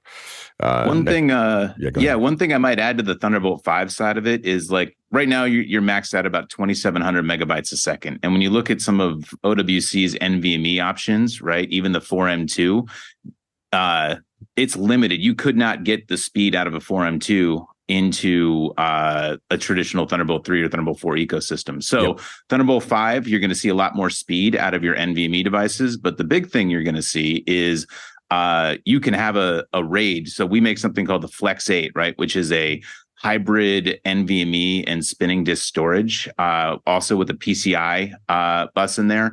And when Thunderbolt 5 comes, you're going to see we're going to start really living in a hybrid world between spinning disk media and NVMe media, all living on the same port, and people being able to really customize their storage infrastructures for various needs. Because spinning disk is not going to necessarily go away, because you can still, from a cost perspective, you still need massive amounts of data. And when you're shooting 8K data, right, that has to live somewhere, so spinning disks are great for that. But when you have NVMe coming over the same, pipe, you want the immediacy and being able to work with that and edit at the speed of thought, which is what SSDs really provides. So when you have 5,000 megabytes a second to aggregate over multiple Thunderbolt buses, the amount of workflows and the amount of data you can start moving around is astronomical. And this is what's going to be interesting. It's going to really remove a lot of limitations in terms of how much data you can move on a set. It's interesting when you're talking. I would honestly make the argument, today we sustain 25 to 2800 megs a second, things like the Flex 8 and the ThunderBlade. That's massive amounts of performance. I mean, it's things move really quick, but certainly I understand for doing dailies, for making duplications and backups, cutting the time there will be a big benefit. The other thing that Thunderbolt 5, as it comes along, I mean, we've got a bit of time before we're going to see Thunderbolt 5 come into the mainstream for a number of different reasons, engineering wise. And we are planning to be we're already well positioned to be in the forefront there. But one comment, for sure, right now we're limited, not because of the drives, we're limited mostly in these arrays, we're limited by the performance of Thunderbolt. By the time Thunderbolt 5 comes out, that's going to kind of probably equalize, but we'll be back to where we can really we'll be able to offer the full performance of what some of these devices have already inside, ready to roll. Latency won't change. I mean, things like that will be identical, but as Sam's noted, we'll have all that extra bandwidth. Again, especially for things where you're doing backup or large data transfers, suddenly you see things really pick up the pace. Hard drives today, even with 8 drives in a bus, there's 8 drives don't max out what Thunderbolt 3 and 4 do today. But for NVMe, I mean, anything that's NVMe based, you're going to see a nice pickup when you need to move massive amounts of data to and from such drives. I mean, I definitely have been doing this long enough that I can remember we built we had to recapture, actually, this is the Sony F950, which is the one of the Star Wars cameras. And we went to capture 444 uncompressed. It was 225 megabytes a second. And we had 2 X-rays that we had in 2005 when we bought the camera that we needed to capture from one X-ray per camera to get up to the speed that we needed, just barely to capture at a full, uncompressed video. So I definitely think about that every once in a while when I'm complaining about the fact that I can't have my 6K Blackmagic RAW playing back at the same time, while I'm trying to cut. And the reason that I've done that is because in those cases is because the proxy system wasn't working as well in Resolve as I'd like it to. And so I would do the edits and then I would reconnect them I'd go to proxy, edit it, come out of proxy, and the edits weren't the same. So that's why I needed to use it uncompressed, and I found that I had to move for this specific project, move everything onto my internal drive to get it to otherwise it wouldn't play back. You get into this, and we're now getting to a point where some of these files are getting so big. I'm regularly shooting 8K for a bunch of things that I do, and I'm we have throughput problems on the cameras because a bunch of stuff that I do is 8K 120, and so at 8K 120 we're it's at 5-to-1 compression. It's at a gig a second. It's just that's because the throughput of the camera is limited to it right now. These are the speed becomes definitely something that that we think about a lot. It's really interesting when you're talking about hybrid drives. One of the things that I think is interesting is this concept of, and I don't know if this is where you're going. But thinking about this idea of online, nearline, offline, and having that be something that is, there's just a big bucket and there's a bunch of drives that are kind of connected to that. And some of them are slow and some of them are really fast and some of them are medium fast. And you're making requests for what you need when you need it. And you're not thinking about where that is. It's backed up and there can be backups, but I was just really thinking about that concept of, there can be slow footage out there. I think about that a little bit because I use a lot of Frame.io where I have lots of stuff in archive and then I just pull, and I know that it's going to take 3 hours to come back up, or 4 hours to come back up, but it's better than taking it off and now having to figure out where I put it. So it's just, I'd rather pay a little bit of rent to just have it there, so that I know that I can pull it back up, especially for clients who come back and ask for something that they did a year ago. And you go, oh, yeah, I got that. And, I can have that for you tomorrow. And that's it's a pretty powerful thing to do. Yeah, go ahead, Sam. Yeah, I think, Sam, I think that's a great point. And, I think, one of the things that I think about a lot is, when you're talking about hybrid drives, the amount of workflows and the amount of data you can start moving around is astronomical. And this is what's going to be interesting in terms of how much you can move on a set. Yeah, I mean, we live in a hybrid world now, right? And when you talk about hybrid, it's always sometimes never, right? And people work in an always sometimes never environment. Even when you're going into the office, right? You're sometimes in the office, or you're working with people who are never in the office, or you're working with people who are always in the office, right? So the question is, how are you going to share media, not just with others, but even with yourself? Like, how are you going to move that data, and how is your computer setup going to be either connected or cloned between the home and in the office? And then even on top of that, when you think about hybrid just from your desktop, right? Having your project files, your renders, and all of the small little database files, having those work through NVMe is going to be endlessly better than having those on a spinning disk RAID. So as you start to design your system, you got to think about cost. And then you've got to think about where do you need performance, right? And so your high resolution media, your database files, your project files, where you're rendering to, having that all live on NVMe makes a ton of sense. But then you can get away with regular large amounts of 4K or 6K media sitting on a large RAID drive and having those connected. And where are you going to get your dollar for dollar value? And then also, which media do you want to live in a collaborative environment? And then also layer in the cloud and how you want to work remotely. These are the questions of our times when, frankly, the machine side of things no longer becomes relevant from a pure performance standpoint. Now it's, how is your media going to perform with your machine and your setup, not just on your own system, but collaboratively in the office and then through the cloud remotely with others on other sites. Absolutely. Next question. Josh Kaufman in Pittsburgh, Pennsylvania up next. What does the Jellyfish interface look like, and what options are present? Go ahead, Connor. Yeah. Is it cool if I share my screen? I can actually absolutely. show Please you do. the interface. Yeah, 100%. Let's do it.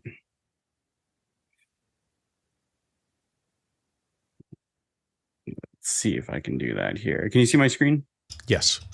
Perfect. So this is Jellyfish Manager that I have on the left side of the screen here.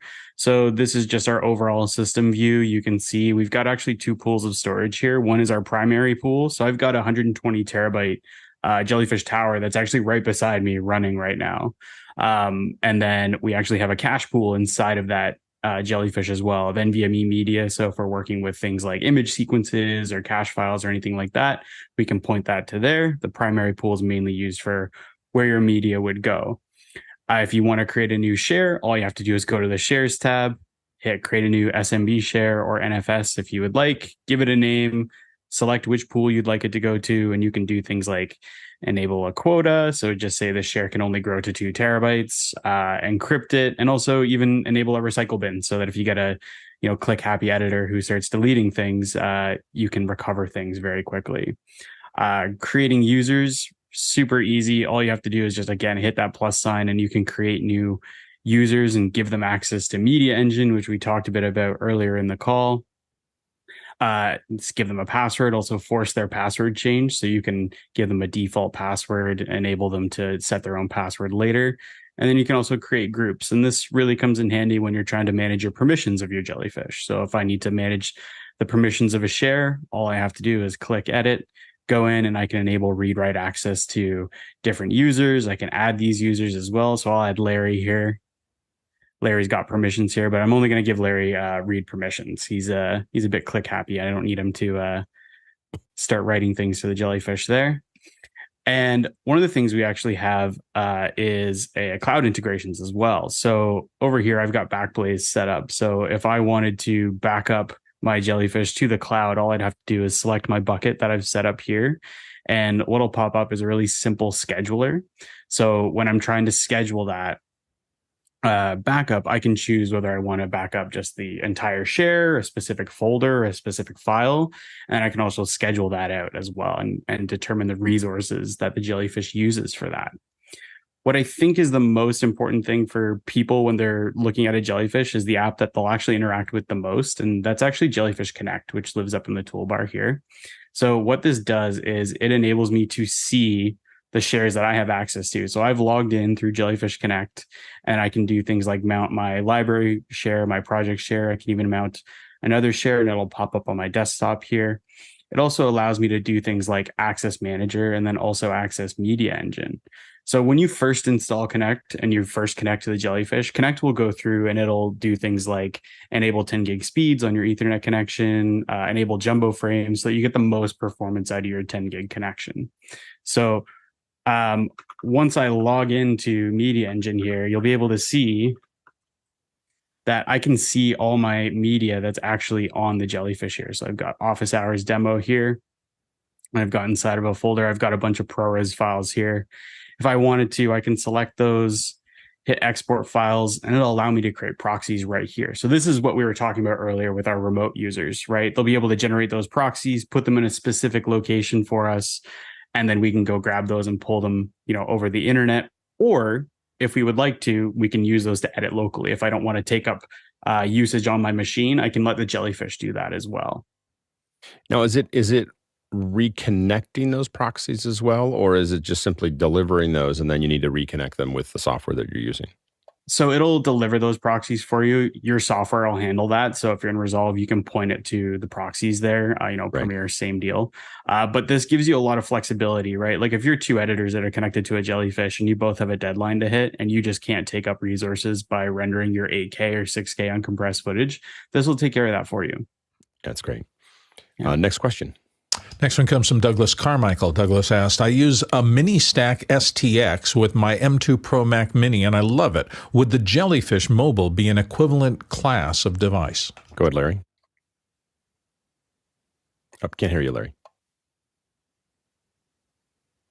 Try to fix that. The miniStack STX is an exceptional direct attach solution with both NVMe and HDD storage. So you get the fast NVMe, which right now is limited, by the way, by Thunderbolt to about 800 megs a second. And then you have a hard drive in there up to 20 terabytes a day for, moving your footage to after edit. Any of the Jellyfish systems is really going to be, again, that's a shared storage solution that allows that multi-user collaboration. It supports, 10G or depending on the system, even 25G interface, to a Mac, which you could do through a Helios with a 25G card. It's kind of the Jellyfish is really a level up for an individual user. For direct test, a one-man band sort of setup. The miniStack is fantastic for what you're doing. If you're moving into a collaborative workspace where you want to have multiple users and have that solution, the performance of the Jellyfish is actually going to be a little bit higher. And of course, you have that whole collaborative opportunity. Next question. Serge Blondin here on the panel, Montreal, Canada. What kind of backup solution can I use to back up my Jellyfish? How would you? Yeah, go ahead. Hey, Serge from Montreal. Hi from Toronto. So yeah, in terms of backup solutions for the Jellyfish, OWC has a product called RGES that would back up files as well to any other NAS device you have, something like a Jupyter from OWC.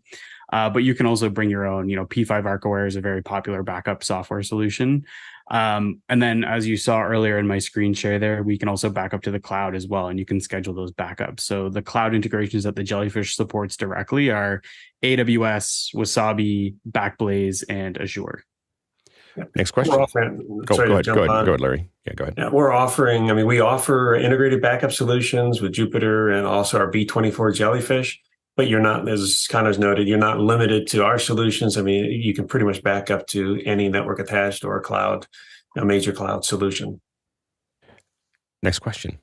Next one's mine, actually, from here in San Diego. So many of us are looking at backup stuff. Many of us have closets of aging spinning drives that we're going to migrate to some form of solid state storage, and they're getting pretty old in my case. What should we be considering for storage tech going forward? What are the hot technologies, and what should we be looking at? Go ahead, Sam.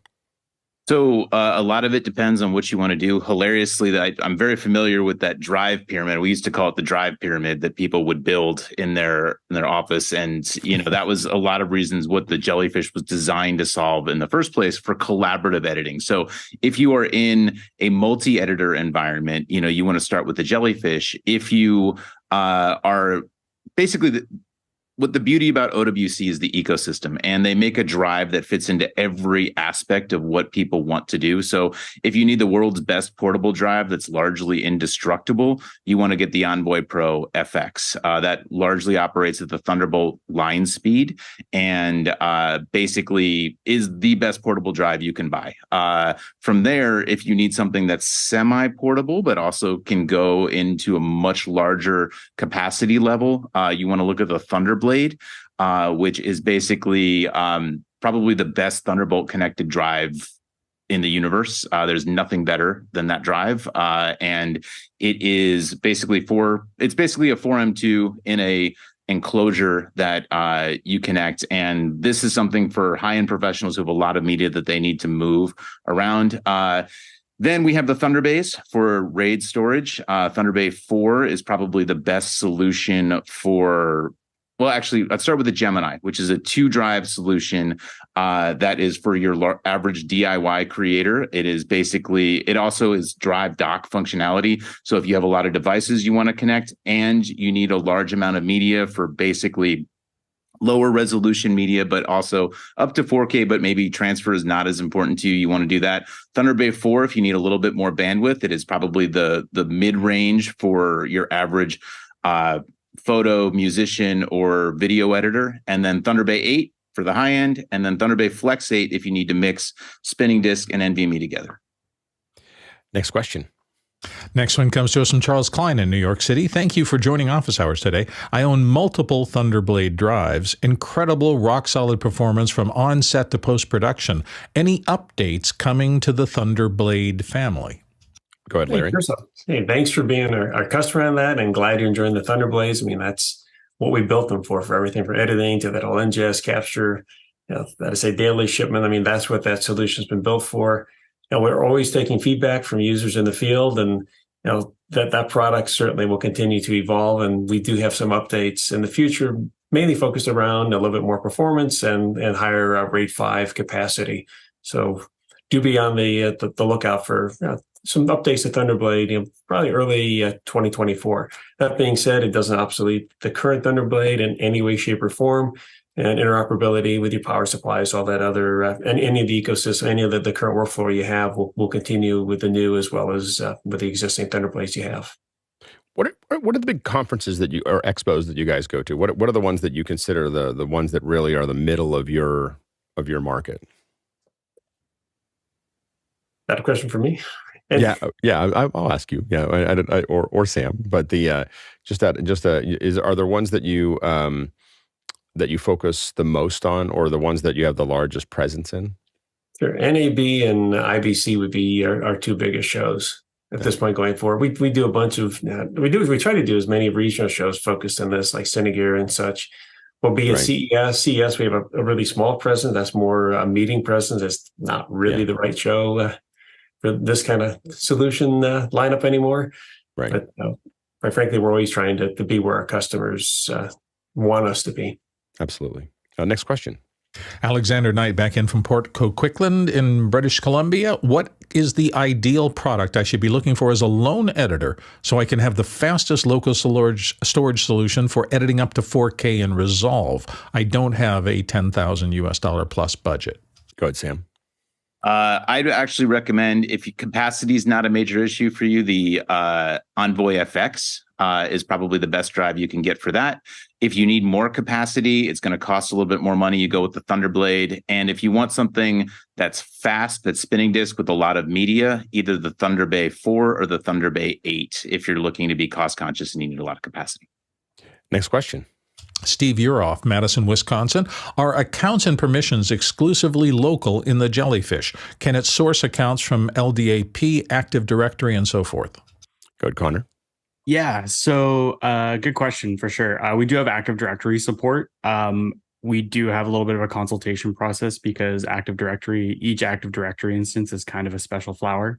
Depending on how old the Active Directory is, whether you have a bunch of trees and complicated structure to it, or if it's a smaller one for a small business or something like that, much easier to integrate into. But you can bring your own Active Directory to it, and that's again part of the nice thing about the Jellyfish. You can choose to use our local users and permissions, or you can bring your own via Active Directory. Next question. Serge Blandenbeck from Montreal. When used with a switch on a network, can it use an external user's management system for permissions? For sure, yeah. So the kind of the same question, we do integrate with Active Directory, and so I hope I answered your question, Serge. We do support that. Next question. Mickey Makachor from the Philippines, from Manila. Are the file systems used for each pool selectable? Is Btrfs and ZFS supported? Go ahead, Connor. Thank you. Hey, Mickey. Great question. Yeah. So Jellyfish is based on ZFS. So we use Z2 for most of our systems. Something like the Jellyfish Nomad would run on something like Z1. But we can have a discussion about that depending on which configuration is right for you in your application. But ZFS is the short answer. And what are the advantages of ZFS? So ZFS uses layers of caching. So, for a lot of this conversation, we've talked about low latency and how important that is for editors, right? And that's what ZFS really enables for folks. So with the Jellyfish R24, you have 24 SAS spinning drives. You also have an SSD as a level 2 cache. And then we have 512 gigabytes of RAM on top of that. So that stores the most frequently used and the most recently used files to serve up to your editors. So you're not just relying on the performance of the disk drives, it's the whole system working together. That's great. Next question. Matt X is coming in from Vancouver on the QR code system today, and he says, is the Jellyfish Storage still a recommended storage platform for post-production? Go ahead, Connor. Absolutely. That's what the Jellyfish was made for. It was made by post-production professionals, and it's made for post-production professionals. We have a lot of installations in studios, actually one recently in Montreal, Serge, that, they're running Jellyfish XT using all SAS SSDs for finishing, and then an R24 for all their offline editing in 4K HD. So lots of post-production houses use Jellyfish and choose Jellyfish. Next question. It's from me. In the pre-show, we were talking about the fact that Apple's top-end Thunderbolt cables are quite expensive. I think I was looking at $125 or something like that. And one of the things that surprised me, I think Ars Technica had an X-ray of one of them, and there's a tremendous amount of technology buried in that connector. Do you see those costs dropping over time, or is there going to be more competition at the top end of the high-end cables? Go ahead, Larry. Yeah, we go up to 2 meters now. Obviously, Apple goes a bit longer. For a performance point of view, we're there in performance. The underlying technology is not different. Apple gets to sometimes push the envelope and go a little bit further earlier than everybody else. But the short answer is yes. We'll have cables in that length. And as far as performance, there is no performance difference or detriment with the current Thunderbolt cables versus Apple. Apple's not doing anything different there in terms of what they're providing with bandwidth and ultimately with power delivery. Today's Thunderbolt cables that we're putting out, for example, now support the 240 watt, and everything is 40 gigabits. Next year we'll be at 80 and 120 gigabits with Thunderbolt 5 cables. So I guess the short answer to your question is yes, there'll be competition, but in terms of cost dropping, what goes into these in terms, you got to go back, or look back a decade or 15 years. Just the thought of doing even what the first generation of Thunderbolt did over copper, what we can do over networking and take for granted over copper is really amazing and incredible. There's a lot that goes into these solutions technologically to support that kind of bandwidth without latency, without error issues, without instability. So I don't expect we're going to see these cables necessarily get less expensive, but there will be, let's just say, less expensive competition to Apple on the longer length cable options. I did ask someone about how complicated that was at a company that might be working on some of these cables, and they said just remember that in 1970 that the end of that cable would be a room. like a whole room, would be the end of that. The processing power of the end of your Thunderbolt cable would be an entire room. So just keep that in mind. You're literally doing quantum level error correction. Quantum weight. It's nuts. What goes into making that cable do all the things it does without anybody having to think about it. Yeah, and the Ars Technica is a great when you think of that little cable and then you see their scan of it, and it's just an immense amount of circuitry that's going into making that actually work. It's really amazing. Next question. Blew me away. Yeah. Douglas Carmichael, what underlying OS runs on the Jellyfish units? Can the user access that OS, and who is responsible for security patches? Go ahead, Connor. Yeah, so we run a Linux backend on the Jellyfish. If you're looking for security patches, OWC will push those out to you via software update. So that'll be able to update via your manager. You can access that backend OS, but you break it, and we do have support that comes with the Jellyfish, and that's what they're there to help you with. But no harm in giving them a call beforehand and talking through what you want to do. And is this a good idea? But that's the short answer. Yeah. A lot of moving parts there. Yes. Next highly question. Customized that kernel. Yeah, Yes. I would not recommend that. Next question. Serge Blondenbeck from Montreal again. What kind of file system do you support? Go ahead, Connor. Hey, Serge. Yeah. Jellyfish is based off of ZFS. And the final question for the hour. Christian Ortiz in South Florida. Are there any plans for iSCSI target support? I hadn't heard that term for a long time. I know, SCSI. I have to remember it. iSCSI. Well, I guess I can answer that. I mean, I would say I don't think so, largely because it's just we don't have a lot of users using it or asking for it, and it's so complicated. We dealt with iSCSI a long time ago, and in order to do that elegantly and support it properly, it requires quite a bit of management, and quite frankly, moving to an all Ethernet-based delivery system is what the Jellyfish was designed for. So it's not solving a problem for our typical user. Larry? And I'd add to that for customers that need iSCSI, Jupyter, Callisto, and Core systems still offer some iSCSI support. But as Sam said, I mean, it's a very different approach to solving these kinds of workflow problems. Connor, definitely not applicable the way Jellyfish is designed. Yeah, absolutely. Connor, Larry, and Sam, thank you so much for your time. Really, really appreciate you coming and joining us on the show. It's always good to have you guys here. We're big fans, so and frequent customers. So anyway, it's really, really great to have all of you here. When you have something new coming up, let us know. We'll make sure to bring you back on. And thanks to all the panelists who made this show happen. We can't do this without you. Great first hour and part of the second hour. Thank you to the producers who are asking all these questions, both in the QR code as well as inside of Mokana. We really appreciate all of your questions. The show gets really short if you don't ask a lot of them. So thank you very much for throwing those questions in. And thanks to the incredible team on the back end. This is not your standard Zoom show. Excuse me. It's not your standard Zoom show. We have, of course, people developing the pipeline that makes this actually happen. We have people who are cutting this show from somewhere in the world every day. And then we also have an incredible team that's managing who's going to be on and whether they're ready and all those other bits and pieces. And we really appreciate everybody's contribution to making that actually happen.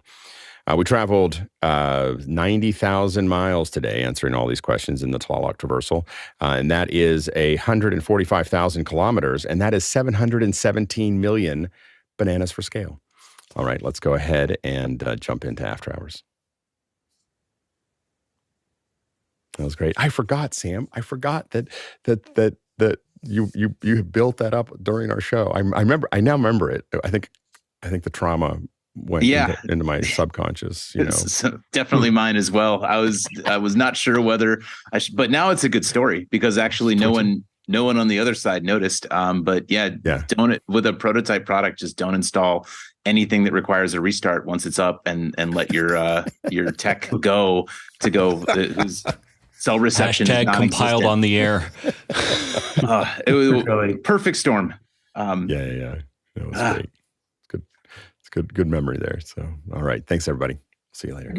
Thanks for your products, Larry. They're saving my butt every week. Yeah, they're great.